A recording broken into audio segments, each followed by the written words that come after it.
하나님의 작은 순종을 통해서 기적의 문을 열어주십니다. 다윗이 이제 기름 부음 받은 다음에 그의 생에 이제 전환점이 생기는데 그 중에 하나가 아버지의 심부름을 잘하는 겁니다. 아버지 양을 잘 쳤고 또 오늘은 이제 형들이 전쟁터에 나갔는데 안부를 여쭙고 또 그 형들에 속한 천부장에게 선물을 전하고 와서 얘기해달라. 심부름을 시키는 것입니다. 봄의 계절에 우리가 배워야 될 소중한 것입니다. 다윗이 오늘 봄의 계절 두 번째 우리가 배울 수 있는 지혜 가운데 첫째는 봄의 계절의 분별과 경계의 지혜를 배우십시오.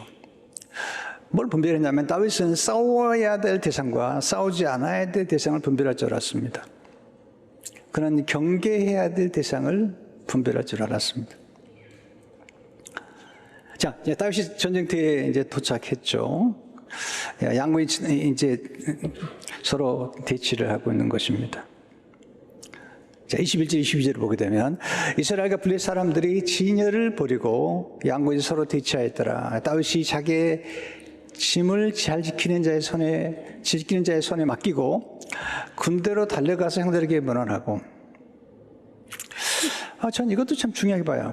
군대에 달려가서 형들에게 문안했다. 왜냐하면 아버지가 속히 가서 형제들의 안부를 구하고 형제들에게 음식을 전달해 주라고 그랬잖아요. 속히 또 열심히 달려가서. 다윗은 열정적인 사람입니다. 그리고 인생에서 가장 놀라운 삶의 효소 중에 하나가 열정입니다. 하나님 게으른 걸 너무 싫어하십니다. 마귀도 게으른 사람 안 쓴다고 그러더라고요. 여러분, 하나님 정말 게으른 건 좋아하지 않고요. 열정적인 사람을 좋아합니다. 그래서 형들에게 문안하고 이제 보니까 골리앗 장군이 큰 소리로 이스라엘 백성을 위협하는데 그 소리 듣고 사울 왕과 온 이스라엘 군대가 벌벌 떠는 겁니다. 11절에 보시면 사울과 온 이스라엘이 블레셋 사람의 이 말을 듣고 놀라 크게 두려워하니라. 놀라 크게 두려워했습니다. 그 와중에 사람들이 하는 얘기를 듣게 됩니다. 다윗이. 놀라운 얘기를 들어요. 24, 25절을 보게 되면 이스라엘 모든 사람이 그 사람을 보고 심히 두려워하여 그 앞에서 도망하며 이스라엘 사람들이 이르되 너희가 이 올라온 사람을 보았느냐? 참으로 이스라엘을 모욕하러 왔도다. 그를 죽이는 사람은 왕이 많은 재물로 부하게 하고 그의 딸을 그에게 주고 그 아버지의 집을 이스라엘 중에서 세금을 면제하게 하시리라. 놀라운 얘기를 들은 겁니다, 다윗이. 저 골리앗 장군을 죽이면 부하게 만들어주고 왕의 사이가 되고 아버지 집에 세금을 면제해 준다는 겁니다. 너무 놀랐어요. 흥분했어요. 다시 한번 물어봐요. 다윗이 정확한 사람이에요. 한 번만 들어서는 안 됩니다. 다시 한번 들어보고 26, 27절 보세요. 다시 곁에 서 있는 사람들에게 말해 이르되 이 블레셋 사람을 죽여 이스라엘의 치욕을 제거하는 사람에게는 어떠한 대우를 하겠느냐. 이 할례 받지 못한 블레셋 사람이 누구기에 살아계시는 하나님의 군대를 모욕하겠느냐. 백성이 전과같이 말해 이르되 그를 죽이는 사람에게는 이러하게 하시라 하니라. 지금 다윗이 골리앗을 지금 쓰러뜨리는 동기가 뭐냐면 지금 우선은 관심이 어디 있냐면 왕이 부욕해주고 왕의 사이가 될 수도 있고 또 아버지 집에 세금을 면제해 준다고 너무 놀란 겁니다. 여기서 다윗이 굉장한 야심을 보게 되죠. 또 재물에 대한 그의 관심, 또 왕의 사이가 되는 꿈도 꿔보는 거죠. 근데 큰형 엘리압이 문제예요. 다윗이 한 얘기를 듣고 화를 내는 겁니다. 다윗이 지금 그런 얘기 하잖아요. 아니, 저 골리앗 죽이면 무슨 상을 받느냐는 거예요. 그러면서 어떻게 하나님의 군대를 모욕하냐는 거예요. 이렇게 다윗이 큰 소리를 치니까 형 엘리압이 노를 바랍니다. 큰형이 해서는 안 될 일을 하는 거죠. 28절.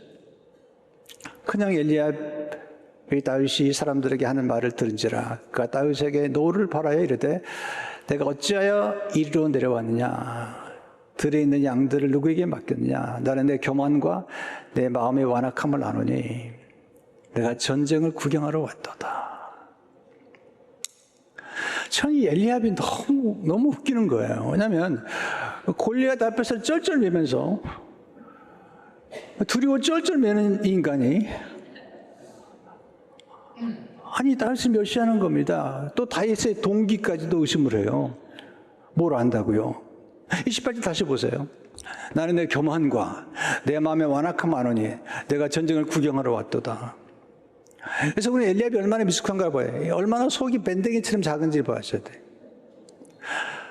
하나님께서 중심을 본다고 말씀하실 때 누구 때문에 그 말씀하셨냐면 사무엘이 엘리압의 외모를 보고 너무 놀랐거든요. 그때 하나님께서 엘리압이 아니라는 겁니다. 그의 중심을 보니까 아니라는 겁니다. 그 말씀이 사무엘서 16장 7절에 나와 있는 말씀. 여호와께서 사무엘이 있을 때 그의 용모와 엘리압의 용모와 키를 보지 말라. 내가 이미 그를 버렸노라. 내가 보는 것은 사람 같지 아니하니 사람은 외모를 보거니와 나 여호와는 중심을 보느니라 하시더라. 여러분 성경은 대단한 스토리입니다. 암시를 하거든요. 누구 중심을 봤다고요? 엘리압이죠. 엘리압은 큰형답지 않아요. 옹졸해요. 근데 놀라운 사실은 엘리압은 다윗의 잠재력을 못 보는 거죠. 여기서 우리가 멱살을 보는데 가장 가까이 있는 사람들이 우리의 잠재력을 몰라봅니다. 가장 가까이 있는 사람들이 우리를 폄하하고 무시합니다. 이 다윗이 너무 지혜로워요. 왜냐하면 엘리압과 싸우지 않습니다. 간단히 한마디만 하고 딱 돌아섭니다. 다윗이 대단히 똑똑한 사람이죠. 29절 보세요. 다윗이 이르되 내가 무엇을 하였나이까? 어찌 이유가 없으리까 하고 말을 안 섞습니다. 그리고 3절 보시면 돌아서서 다른 사람을 향하여 청거같이 말하며 백성이 청거같이 대답하니라. 또 물어보는 거예요. 저 인간 죽이면 뭐 주냐고. 다윗도 대단한 사람이에요. 집요한 사람이죠. 그런데 다윗 향하고 싸우잖아요. 우리는 소년 다윗에게 배워야 됩니다. 여러분 싸워야 될 대상과 피해야 할 대상을 아는 것이 지혜입니다.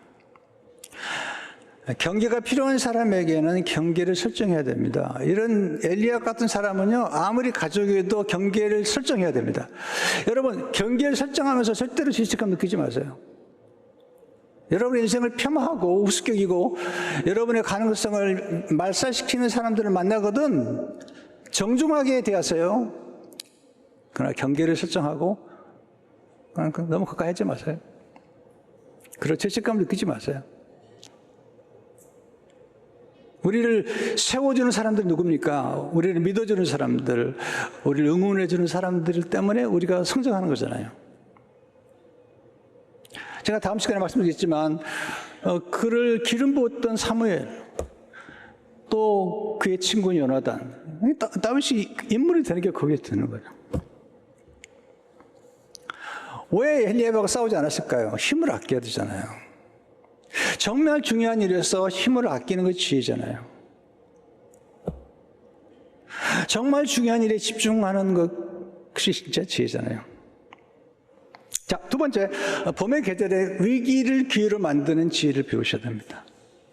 봄의 계절에 잘 준비된 사람은 위기를 기회로 만들 줄 알죠. 위기란 단어는 위험과 기회란 두 단어의 합성어잖아요.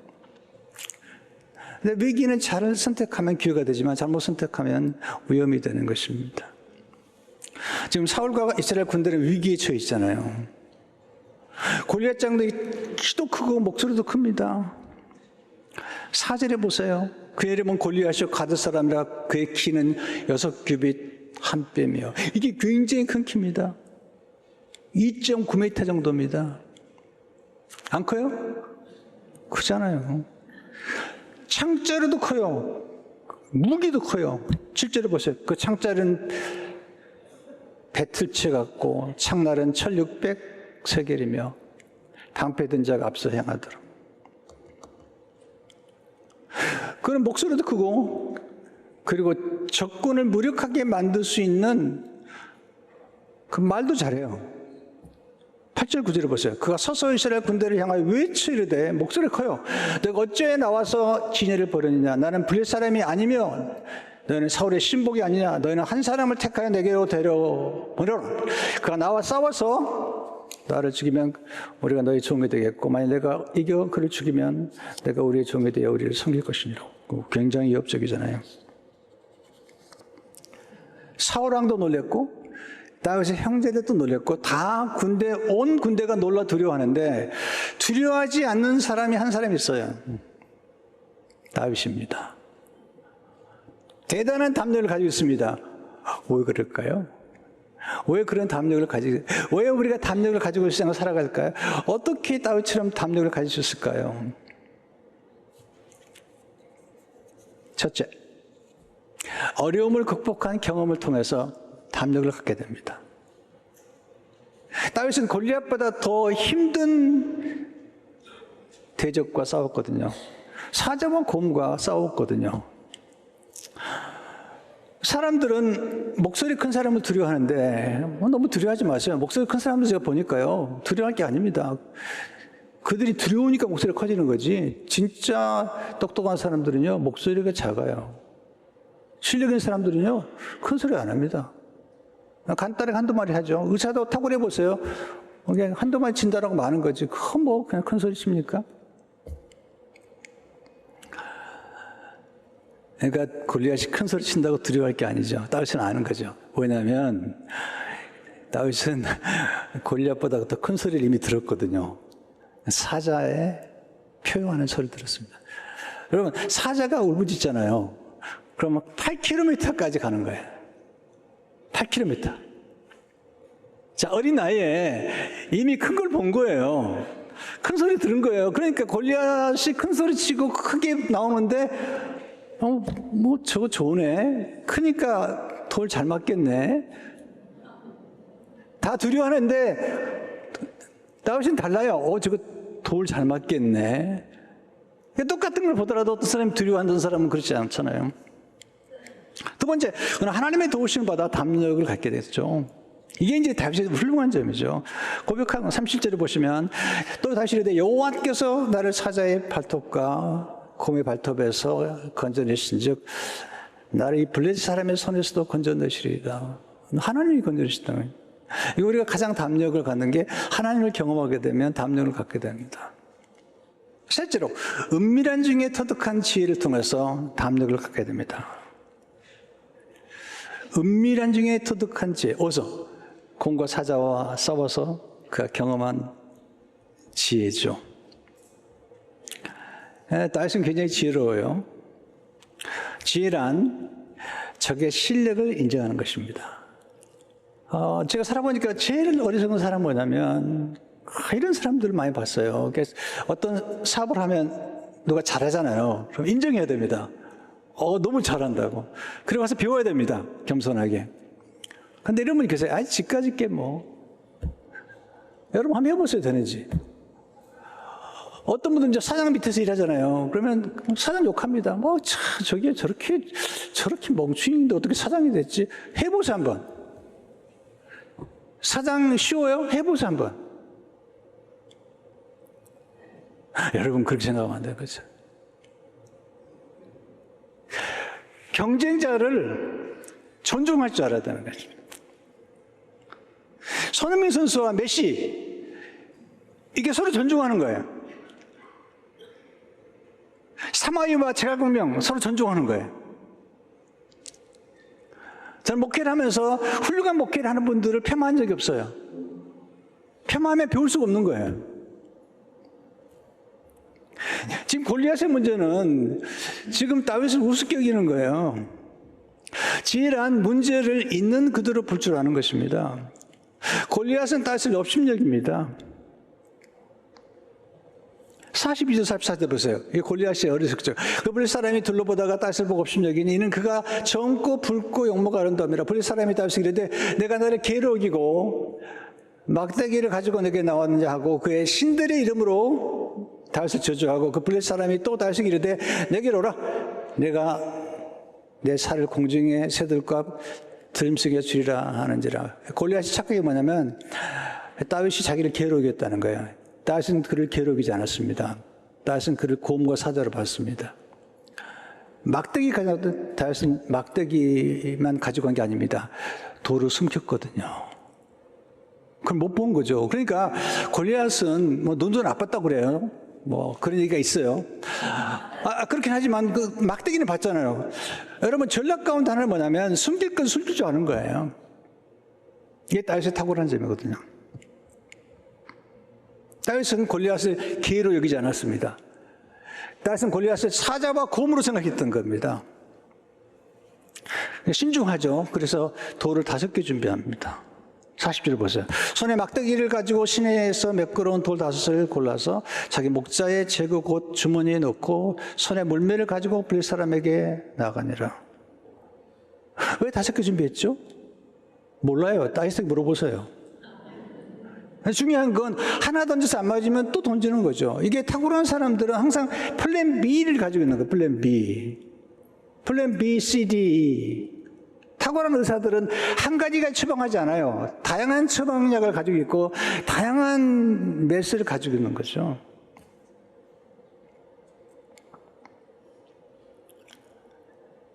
다시 철저히 준비했고요. 또 하나는 뭐냐면 큰 것을 이기는 것은 가까이 가면 안 돼요. 큰 것을 이기는 것은 멀리서 싸워야 돼요. 또 하나는 큰 것을 이기는 비밀이 하나 있어요. 속도예요. 그걸 알았던 거예요. 그래서 골리앗을 향해서 달려가면서 물배를 던집니다. 48절 49절 보세요. 블레셋 사람이 일어나 다윗에게로 마주 가까이 올 때 다윗이 블레셋 사람을 향하여 빨리 달리며 손을 주머니에 넣어 돌을 가지고 물매로 던져 블레셋 사람이 이마를 치매 돌이 그 이마에 박히니 땅에 엎드러지니라. 야, 대단한 거죠. 한 번에 끝내버린 거죠. 여기서 이제 이 다윗이 물맷돌을 던지는데 달려가면서 던지거든요. 이게 물리학적 차원에서 보면요, 이게 굉장히 중요해요. 회전 운동과 방출 속도와 중력과 거리에 따라서 강력한 투사체를 만드는 겁니다. 이 고대 물맷돌이 얼마나 놀라우냐면 시속 100에서 150km 정도인데요. 이게 한 93마일 정도가 150km 되는데 굉장히 빠른 거죠. 차도 93마일, 90마일이 나면 굉장히 빠른 편이잖아요. 그러니까 이게 달리면서 던지면 이게 총알 수준이 돼가지고 이게 타격력이 굉장한 겁니다. 여러분, 속도와 함께 중요한 것은요, 방향입니다. 정확한 거죠.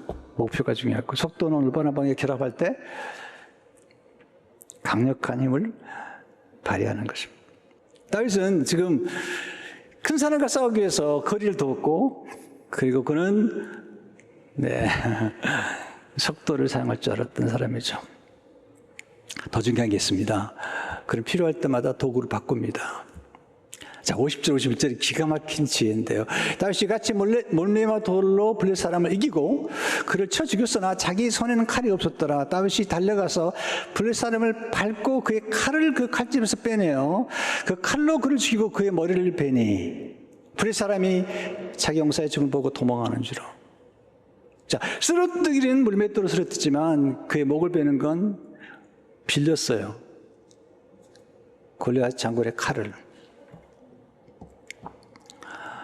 여러분, 지혜란 다양한 방법과 전략으로 싸움에 임하는 것입니다. 필요할 때는 남의 것을 빌려서라도 전쟁할 줄 알아야 합니다. 잠언은 지혜와 지식의 힘이라는 거예요. 잠언 24장 5절 6절을 보시면 지혜 있는 자는 강하고 지식 있는 자는 힘을 더하나니 너는 전략으로 싸우라. 승리는 지략이 많음이니라. 다윗은 지혜로운 사람이에요. 지금 전략적인 사람이거든요. 어린 나이에 놀랍지 않습니까? 좀 시간이 많이 간대요. 네 번째, 하나님의 이름의 능력을 통해서 담력을 하나님 이름. 자, 43절 보세요. 그들의 신들의 이름으로 다 저주하고. 이게 골리앗이 지금 자기 신들이 영적 전쟁이잖아요. 그랬더니 45, 37 보세요. 다윗도 말이 잘합니다. 다윗이 블레셋 사람에게 이르되 너는 칼과 창과 단창으로 내게 나오고지만 나는 만군의 여호와의 이름 곧 내가 모욕하는 이스라엘 군대의 하나님 이름으로 내게 나아가노라. 오늘 여호와께서 너를 내 손에 넘기시니 내가 너를 쳐서 내 목을 베고 블레셋 군대 시체를 오늘 공중에 세워 땅에 들짐승에게 주어 온 땅으로 이스라엘의 하나님이 계신 줄 알게 하겠고 또 여호와의 구원하심이 칼과 창에 있지 아니함을 이 무리에게 알게 하리라. 전쟁은 여호와께서 한 것인지 그가 너희를 우리 손에 넘기시리라. 놀라운 것입니다.